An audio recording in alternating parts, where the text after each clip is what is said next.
People tell us every week that our information has helped save their life. If you agree that this is helpful information, please like, share, and most of all, subscribe, because nothing makes a channel like subscriptions.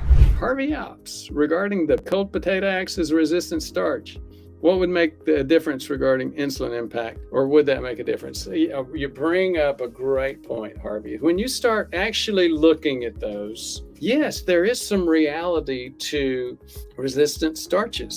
So for example, cooking these potatoes and then refrigerating. However, be very careful and don't rely on them, because when you actually look at the studies, sometimes it works, sometimes it doesn't.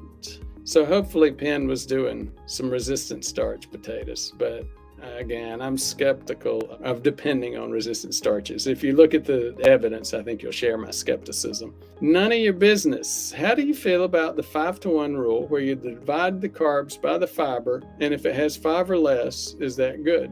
Well, I've never heard that rule. I will say this, the more fiber you can get, in case you don't know it, and a lot of people don't, fiber is legally, the FDA requires that we call fiber a carb. So when you look on food labels, you'll see a lot of carbs that are actually just fiber labeled as carbs. And then you think, oh no, I can't have that. Well, for example, Brussels sprouts, broccoli, cauliflower, asparagus spears, all these things would be labeled as pure, almost pure carbs. And you can eat all of those that you want, because the specific carb that they are is fiber. And fiber is not glycemic. So what we're talking about whenever we talk about carbs is not just all carbs as labeled by the FDA. We're talking about glycemic carbs. So thank you so much for bringing that up. Now, is there a 5-to-1 rule? Yeah, I mean, if you're getting like 5-to-1, if when you break down your carbs, 5 of those carbs fiber for every 1,